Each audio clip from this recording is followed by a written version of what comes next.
একটা সরকার কতটা অপদার্থ, কতটা অনবিচ্ছিন্ন, কতটা উদ্ধত হইলে বর্তমান অন্তর্বর্তীকালীন সরকারের মতো হইতে পারে, সেটা নিয়ে একটা বিরাট গবেষণা হইতে পারে। আসসালামু আলাইকুম প্রিয় দর্শক, স্ক্রিনে থাকা ভিডিওটা ইতিমধ্যে আপনারা দেখতে পেরেছেন। প্রিয় দর্শক, আজকের ভিডিওটা খুবই গুরুত্বপূর্ণ, খুবই ইম্পর্টেন্ট একটা ভিডিও। প্রিয় দর্শক, আমরা কথা না বলে সরাসরি ভিডিও স্ক্রিনে চলে যাব, আমরা ভিডিওটা দেখে আসি। একটা সরকার কতটা অপদার্থ, কতটা অনবিচ্ছিন্ন, কতটা উদ্ধত হইলে বর্তমান অন্তর্বর্তীকালীন সরকারের মতো হইতে পারে, সেটা নিয়ে একটা বিরাট গবেষণা হইতে পারে। আপনি মন্ত্রিসভার সদস্য বাড়াবেন, ভালো কথা, তো এমন ভাবে বাড়াইবেন যে একটা উৎসাহ উদ্দীপনার সৃষ্টি হবে গোটা জাতি জুড়ে, গোটা দেশ জুড়ে। তা না উপদেষ্টা বানাইলেন, সারা দেশে সমালোচনা। তার মানে বুঝছেন তো, এই প্রফেসর ইউনূসের সরকার এটা মাপার মতো অবস্থায় নাই যে কোন সিদ্ধান্ত নিলে কি প্রতিক্রিয়া হবে। আপনারা এর মধ্যেই জানিয়েছেন যে 3 জন উপদেষ্টা শপথ হয়েছে, এর মধ্যে 2 জন উপদেষ্টা নিয়ে ব্যাপক সমালোচনা হয়েছে, মিছিল টিছিল হয়েছে। না আমরা করি নাই, ছাত্ররাই করেছে। প্রথমে আসি শেখ বসিরউদ্দিনের কথায়। শেখ বসিরউদ্দিন উপদেষ্টা হিসেবে শপথ নিয়েছে, যুক্তি কি? ব্যবসায়ীদের প্রতিনিধিত্ব রাখতে হবে, সবার প্রতিনিধিত্ব লাগবে, শুধু বিপ্লবের স্টেক হোল্ডারদের প্রতিনিধিত্ব লাগবে না।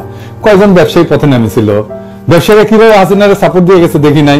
কত ব্যবসায়ীদের তো ব্যবসা কাইরে নেওয়া হয়েছে, তাই না? তাদেরকেও তো দেখছি, তাদের নিতেন তাও বুঝতাম। তো বসিরউদ্দিন কেমনে এলো আসেন, এটা একটু বুঝে দেখি। এই বসিরউদ্দিন প্রথম আলো ডেইলি স্টারের মাল। এন করবেন যে দাদা খালি আপনি প্রথম আলো ডেইলি স্টারের পিছে আঙুল দেন, কেমনে বসিরউদ্দিন প্রথম আলো ডেইলি স্টারের মাল হইল? এর ফিট করেছে ডেইলি স্টার, এর গ্রাউন্ড তৈরি করা হয়েছে তার আগে। গত 9 অক্টোবরে best business person of the year পুরস্কার দিছে তারে ডেইলি স্টার। তার মানে আপনি তো প্রফেসর ইউনূসকে দোষ দিতে পারবেন না, বলতো সে তৈরি করে দিছে ডেইলি স্টার, প্রফেসর ইউনূস চাপ মারিছে। প্রফেসর ইউনূস হলে বলতেন যে আমার কি দোষ, best business person of the ইয়ার তো আমি বানাইছি উপদেষ্টা, একজন বিজনেসম্যান নিব, তো বাংলাদেশের সেরা বিজনেসম্যান নিয়েছি, কোনো সমস্যা আছে? জি স্যার সমস্যা আছে, আপনার প্রশ্নের উত্তর আমি দিব, ধরেছি আপনারে একটু পরে। তার আগে আপনার প্রিয় মাহফুজানন্দ প্রভুপাদ্রে ধরে নি যে বানাইছে, তাহলে ধরতে হবে ডেইলি স্টারকে, মাহফুজানন্দকে, প্রভুপাদ্রে, তাই না? তো মাহফুজানন্দ প্রভুপাদ বলবে যে কেন আমি কি বিজনেস অ্যাওয়ার্ড দিতে পারবো না? আমি দিছি, আমার পয়সায় দিছি, আপনার কি সমস্যা? অবশ্যই পারবেন, হ্যাঁ পারবেন না কেন? কিন্তু আমরা দেখি আপনি কেমন বিজনেসম্যানরা অ্যাওয়ার্ড দিচ্ছেন, তাই না? এই আকিজ বশির গ্রুপের শ্রমিকেরা সেপ্টেম্বর মাসে তাদের কিছু দাবি দেওয়া নিয়ে আন্দোলনে নামিছিল। এক পর্যায়ে এই পাটকলের অফিসে হামলা হয়, শ্রমিকেরাই করে বোধহয়, বা কে করে, দুষ্টু লোকেরাও করতে পারে, কেউ জানে না। তারপরে অনির্দিষ্টকালের জন্য পাটকল বন্ধ করে শ্রমিকদেরকে বাইর করে দিছে। এক একজন অনেক দিন ধরে ছিল। আপনি দেখেন তাদের কান্নাকাটি কি অবস্থা, তাদের বাস্তবিকটা ছাইরা তাদেরকে চলে যেত এবং বেতন না দিয়া তাদেরকে তাড়াই দিছে। দেখেন আমার কথা শোনার দরকার নাই, আপনি শুনেন তাদের মুখে। হঠাৎ করে এখন মিল্লা বন্ধ করে আমাদের বাইর করে দিতেছে।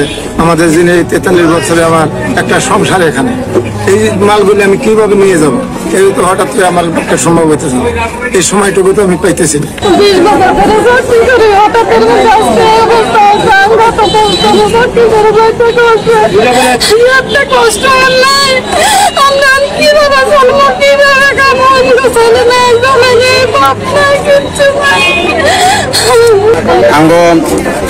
টাকা বানা দানা কিছু দেয় নাই, বা কবে মিল খুলবো এমন কোন নির্দিষ্ট টাইমও দেয় নাই।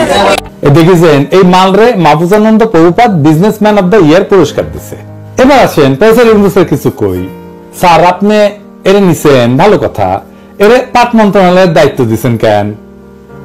সে আর তার ভাইরা মিলে বাংলাদেশের পাটের ব্যবসার বেশিরভাগ নিয়ন্ত্রণ করে, এটা জানেন না আপনি? কনফ্লিক্ট অফ ইন্টারেস্ট বলে তো একটা জিনিস আছে, আপনারে আমারে এই জিনিস যদি ধরাই দিতে হবে, এটা তো আমি কোনোদিন ভাবি নাই। এটা তো কেলেঙ্কারি হবে আপনার নিয়া, এইসব নিয়ে আন্তর্জাতিক মিডিয়াতে লাগালেখি হবে। আমরা না লিখলেও আমি লিখবে। আপনার আশেপাশে কি গর্দভ বসে থাকে? অবশ্য আমি জানি গর্দভদের জন্য আপনার অনেক মায়া, তাই আপনার আশেপাশে প্রচুর গর্দভ সবসময় থাকে। আপনি নিয়ে রাখেন গর্দভদের আশেপাশে। যাই হোক, আপনার নিজের ক্রেডিবিলিটি কিন্তু নষ্ট হইতেছে, এটা বোঝানোর জন্য বললাম আর কি। আপনার দেখার টাইম হয় না, এটা বুঝি, কিন্তু আপনার তো ক্যাবিনেটে আলাপ করতে পারতেন, আপনি তো ক্যাবিনেটে আলাপ করেন না। এটা আপনারাও তাদের তো সহকর্মী হবে, আপনার ক্যাবিনেট মেম্বারদের, তাই না?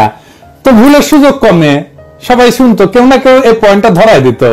এবার আসেন ফারুকীর প্রসঙ্গে। ফারুকী দাবি করেছে সে নাকি ফেঁচি বিরোধী লড়াইয়ে ছিল।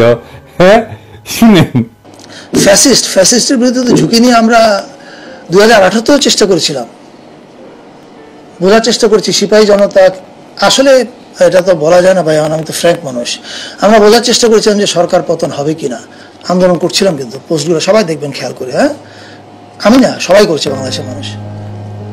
এবার তো আমরা সবাই অল আউটে গেছি, এর আগে অল আউটে যাইনি, কারণ আমরা পারিপার্শ্বিক বাস্তবতা বোঝার চেষ্টা করছিলাম যে এই আন্দোলনটাকে আমরা কতদূর নিতে পারবো। দাঁড়ান ফারুকি, হাইসানি, হ্যাঁ মানে আপনি বুঝার চেষ্টা করেছেন পতন হবে কিনা, হ্যাঁ ভাবতে হবে না, আসলে আপনি হটাইছেন তাই না? 4 মাস আগে কোটা সংস্কার আন্দোলনের সময় নিরীহ স্ট্যাটাস দিয়ে আসলে ডরে দিচ্ছেন মুছে, হ্যাঁ দেখেন সেদিন নিউজে ছিল বলে এই কলেজের জন্য ফেচি বিরোধী লড়াই করেছেন ফারুকি, হ্যাঁ শিল্পীরা মাঠে নামিছিল বৃষ্টির ভিজা, আপনি ছিলেন না।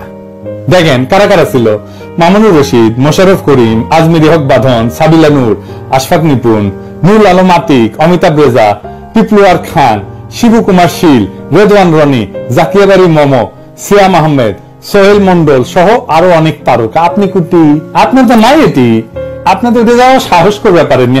এখন কবেন জ্বর ছিল, অমুক ছিল, তমুক ছিল, শরীর খারাপ ছিল, ওই উঠে গেছিলাম, এই সমস্ত করবেন। যাই কন বৃষ্টির ভিজে ভিজে আপনার কলিগরাই কাজ করেছে, আপনি তো করেন নাই। মামুনুর রশিদ ছিল পাক্কা আওয়ামী লীগের মাল, তাও তো ছিল একদিনের জন্য হলে তো মাঠে নামিয়েছিলেন উনি, তাই না?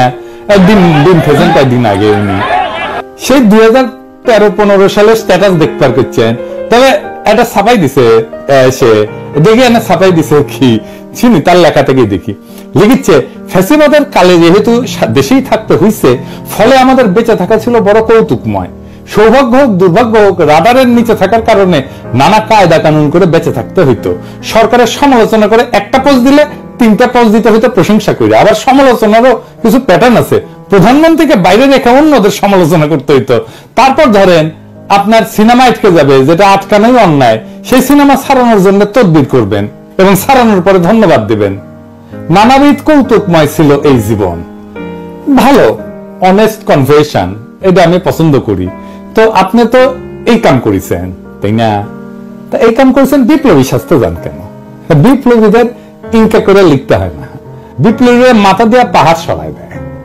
তারপরে লিখেছেন, ওরাও জানে মানে আওয়ামী লীগ সম্পর্কে করছে, ওরাও জানে ওদের লুটপাট, টেন্ডার বাণিজ্য, চুরি চামারি, ব্যবসা কোনো কিছুর সাথে আমাদের কোনো সম্পর্ক নাই, আপনার কোনো চুরি চামারির সাথে সম্পর্ক নাই। কিন্তু ববিরা প্রশংসা করতে হয় কেন? কেন বলতে হয়? ইস্যু অনেকগুলা, ববিরা প্রশংসা করে আরো পোস্ট দিচ্ছেন, কিন্তু আমি দেখাইলাম না কেন, কারণ কি? ববিরের তালাই তো হইতো কেন? আপনার ববির কাছে যাইতে হইতো কেন? সম্পর্ক নাই বললেই হলো। মানিয়ে নিলাম যে আপনি ডরে একটা সমালোচনা করে লিখলে 3টা প্রশংসা করে লিখতে হইতো, তাহলে 32 নম্বর নিয়ে কাইন্দা বুক ভাসালেন কেন? কেন ঠিকঠাক করে দেওয়ার পক্ষে ওকালতি করলেন? উত্তর আছে ফারুকি। যাই হোক, এবার আসেন ফারুকিরা কেন উপদেষ্টা বানানো হইলো সেটা একটু দেখি। সংস্কৃতি মন্ত্রণালয় তো প্রায়োরিটি মন্ত্রণালয় না, তাই না? মানে এটা না থাকলেই বাকি কিছু যায় আসে না, তাই না? তাও সেখানে পূর্ণ উপদেষ্টা দেওয়ার প্রয়োজন কেন পড়লো? আপনারা আগেই দেখেছেন যে এই যে বসিরউদ্দিন ডেইলি স্টার গ্রুপের তৈরি করা মাল, ফারুকিও তাই। ফারুকি প্রথম আলো কোটা এসেছে, বাঙ্গুয়ালিদের যে রসুন গুলো আছে না, এটা গোয়া কলে একটাই, বুঝাও। এইটা আমার ক্ষুদ্র ভাতারা ব্যয় করছে আসিফ নজরুলের স্ট্যাটাস থেকে। প্রথম আলো, মোস্তফা সরোয়ার ফারুকি একই সাথে আসিফ নজরুলের প্রিয়, নাটক কম করো প্রিয়। প্রথম আলো ডেইলি স্টার ইলিয়াস আর আমার দ্বিমুখী আক্রমণে প্রায় পর্যদস্ত হইয়া গেল। তখন খোদ প্রফেসর ইউনুসের পেশ সচিবকে নামাইলো। আমি কালে এটা বলছিলাম যে খোদ প্রফেসর ইউনুস প্রথম আলোরে বাঁচাইতে নামে আসবে। সে পেশ সচিব, যারা আমি গণশত্রু কইছি, সে তার চাকরি বিধি ভঙ্গ কইরা প্রথম আলোর নির্লজ্জ দালালি করলো। পাবলিকের ক্রিটিসিজমে বিপর্যস্ত হইয়া প্রথম আলো ডেইলি স্টার ঠিক করলো তারা 2 লোকরে ঢুকাইবে উপদেষ্টা পরিষদে। কেন? শুধু প্রথম আলো ডেইলি স্টারে বাঁচাবার লাগা না, আরো বড় উদ্দেশ্য আছে। বাংলাদেশে যে কালচারাল ইন্ডাস্ট্রি আছে না, এই যে নাটক, সিনেমা ইত্যাদি ইত্যাদি সবকিছু মিলা, গান বাজনা এগুলো মিলা যে কালচারাল ইন্ডাস্ট্রি, সে কালচারাল ইন্ডাস্ট্রি গড়ে উঠছে ইন্ডিয়ানার আর্মি পারপাস সার্ভ করার জন্য। সেটা পুরো ধ্বংস হয়ে গেছে, এমন ভাবে ধ্বংস হয়ে গেছে যে দাঁড়াইতে পারতেছে না। ইভেন এই নটনটিরা নাটক টাটক করতে পারতেছে না, অভিনয় করতে পারতেছে না। দাঁড়াইলে ডিম খায়, নাটক শেষ করতে পারে না, মাঝে বন্ধ করে দিতে হয়, শিল্পীরা অভিনয় করতে পারতেছে না, তো মারা পড়বে, তো এরা খাইতে না পেয়া। তার সাথে ইন্ডিয়া তার গুরুত্বপূর্ণ একটা স্ট্র্যাটেজিক অ্যাসেট হারাবে, তাই ফারুকীকে সেট করা হয়েছে এই ইন্ডিয়ান স্ট্র্যাটেজিক অ্যাসেট যেন রক্ষা পায়। দেখেন ফারুকীর নিয়োগে গর্ত থেকে গলা তুলছে চঞ্চল চৌধুরী, দেখেছেন? অভিনন্দন জানাইতেছে, মুন্নি সাহেব অভিনন্দন জানাইতেছে। তার মানে কার লাভ হয়েছে? কেউ উৎসাহিত হয়েছে, বুঝছেন তো? এ এখন ইন্ডিয়ান এই অ্যাসেটটারে রক্ষা করবে। এই ফারুকী যাবে এখন প্রথম আলোতে, দেখবেন আমি কয়ে দিলাম, লিখে রাখতে পারেন, প্রথম আলো বর্ষপূর্তিতে যাবে, লিখে রাখতে পারেন ফারুকী যাবে, ছবি টবি তুলবে, ফটো সেশন করবে, এটা আবার ছাপবে প্রথম আলো, মেরিল প্রথম আলো পুরস্কারে যাবে, বিশাল বিশাল ফিচার ছাপা হবে ফারুকীর নিয়ে, গত থেকে বাইর হবে সব ফ্যাসিবাদের দালাল নটনটিরা নতুন কইরা। ওই যে আরেক জামিলকে দিছে না শিল্পকলায়, তো কিছু তো আগাইতে পারে নাই, তাই নতুন মাল আনিছে প্রথম আলো আর আসিফ নজরুল। আর ফারুকীর মিশন হইতেছে ভাঙ্গা যাওয়া ইন্ডিয়ান কালচারাল ইন্ডাস্ট্রিকে দাঁড় করানো। এরপরে পিছে চেপা শট করে ঢুকে যাবে আপা।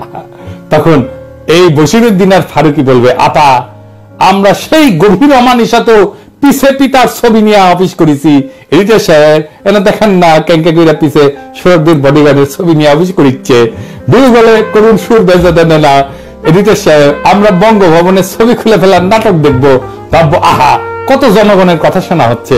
এই ফাঁকে ফারুকী 32 নম্বরের সংস্কার সেরা ফেলবে, দেখবেন 32 নম্বরের কাজ করিচ্ছে, পরিষ্কার হচ্ছে, সবকিছু নতুন করে পরিষ্কার হচ্ছে, লোকজন বসিচ্ছে এর মধ্যে, দেখবেন কেন 32 নম্বরের যে ট্রাস্ট ছিল, যে ট্রাস্টের খরচায় চলতো, যে ট্রাস্টের আইডিয়া চলতো, সেই ট্রাস্টের হিসাব পত্র এইটা কেন অডিট করা হইতেছে না, কে কে দিছে ওইখানে টাকা? হাসিনা যেগুলো থেকে মাল তাল খাইতো না, সেগুলো সেই মালগুলারে কিছু টাকা দিতে বলতো ওই ট্রাস্টে, এই জাদুঘর ট্রাস্টে, তাই কারা কারা ওইখানে দিছে ওইটা অডিট করতে হবে। তারপরে একদিন কোন এক প্রভাতে বাকশালীদের নতুন পিতা ট্রাম্পুর কাঁধেন চেপে চট করে হাসিনা ঢুকে গেলে ফারুকী ইভাঙ্কার সামনে গিয়ে বলবে, আপা তোমার আব্বুরে আমি একটু আব্বু ডাকি। হিন্দুত্ববাদী ইন্ডিয়ান লেসপেন্সার ফারুকী চোখের পলক হইয়া যাবে ওয়েস্টার্ন লেসপেন্সার। এইভাবে ইন্ডিয়ার ওয়েস্টের যৌথ প্রযোজনায় বাঙ্গুল্যান্ডের ইসলাম কোম্পানির মিশন চলতে থাকবে। আবার ফারুকীর বাচ্চা কাচ্চাদের টাইম গড়াবে, ফারুকীর বাচ্চা কাচ্চারা বিপদে পড়া কান দিবে, আর আমাদের দরিদ্র জনগোষ্ঠীর পোলা মাইয়ারা আবার রক্ত দিয়া মুক্ত করবে দেশ। রক্ত দেওয়ার হিম্মত না হইলেও আবার দেশের মাথায় গিয়া বসবে বাঙ্গু এলিটেরা। এই চক্কর থেকে আমাদের মুক্তি নাই যদি না বাঙ্গু এলিটদের এই রাজপ্রাসাদ গুলারে জ্বালায় দিতে না পারেন। আপনাদের পোলা মাইয়াদের শিখাইবেন প্রথম রাতেই আনন্দ উৎসবে নাম এইটা ক্ষমতার দখল নিতে হবে, শুধু গণভবন না বঙ্গভবনেরও দখল নিতে হবে। ক্ষমতা বসাইবেন দরিদ্র মানুষের, নিজেরা বসবেন ক্ষমতায়। যতদিন গরিব মানুষের সরকার প্রতিষ্ঠা না হবে ততদিন আমাদের মুক্তি নাই। সেই দিন আমাদের আসল মুক্তি, কারণ দেশের ভার, পতাকার ভার বইবার শক্তি আছে ওদেরই। তার মানে বুঝেছেন তো, আমাদের বিজয় কলে সম্পূর্ণ হয় না। তাই আমরা যে প্রোফাইল লাল করছিলাম ফেসবুকে এঙ্কা কইরা সবার ফেসবুক লাল করবেন, তার মানে হইতেছে আমরা মনে করি বিপ্লবের বিজয় সম্পন্ন হয় নাই, আমাদের লড়াই চলবে। ইনকিলাব জিন্দাবাদ। দর্শক ইতিমধ্যে আপনারা ভিডিওটা দেখতে পেরেছেন, উপদেষ্টা নিয়ে যে ঘটনাটা আপনারা শুনতে পারলেন, এটার মূল্যবান মতামতগুলো কমেন্ট বক্সে কমেন্ট করে জানিয়ে দিবেন। প্রিয় দর্শক ভিডিওটা অবশ্যই শেয়ার করে দিবেন। ভালো থাকবেন, সুস্থ থাকবেন। আপডেট ভিডিও পেতে চ্যানেল দেশ মিডিয়াতে চোখ রাখবেন। আল্লাহ হাফেজ।